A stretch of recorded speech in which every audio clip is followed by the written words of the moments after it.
অনেক নাটকের নায়িকারা আছে যারা একদম শাকিব খানের সাথে সিনেমা করার জন্য খুলে টুলে দিচ্ছে। তারা নয় সিনেমা করার জন্য খুলে দিচ্ছে, তা মামনি তুমি যে আমাদেরকে ইন্টারভিউতে খুলে দেখাইতেছো এইটা কি ঠিক করতেছো না? মানে আমি কিন্তু নজর দিই, হ্যাঁ, মানে পাবলিক বলতেছিল আমার ইনবক্সে, তাই বললাম। প্যাকেটের তুলনায় চিপস কম থাকে, তাও সেই চিপসটা তাদেরকে দেখাতে হবে।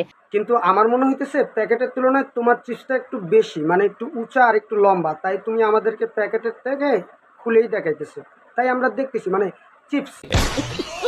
নাটকের নায়িকারা যা শুরু করতেছে মানে শাকিব খানের সাথে সিনেমা পাওয়ার জন্য। চিপসের সাথে ছবির কি সম্পর্ক? ওটা তোমার না বুঝলেও হবে। ওইটা আপনার না বুঝলেও চলবে তো মাপা, কারণ উনি তো জানে মানে সিনেমা করতে গেলে মানে খুলে দিতে হয়। অ্যাটলিস্ট উনি কিন্তু তাণ্ডব মুভিজ এই যে নাটকীয় করতেছে না, যে নাটকীয় নায়িকারা খুলে দিতেছে, উনি কিন্তু আমার যেটা মনে হচ্ছে সাবিলা নূরকে মেনশন করে বলতেছে, মানে তাণ্ডব মুভিতে ওনাকে নেওয়া হয় নাই তো, এর জন্য তার মনে একটু গুসা লাগছে।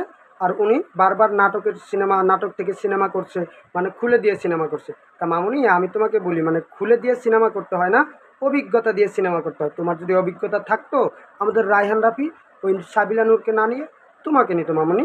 অ্যাটলিস্ট তোমার চিপসগুলা Oh my god.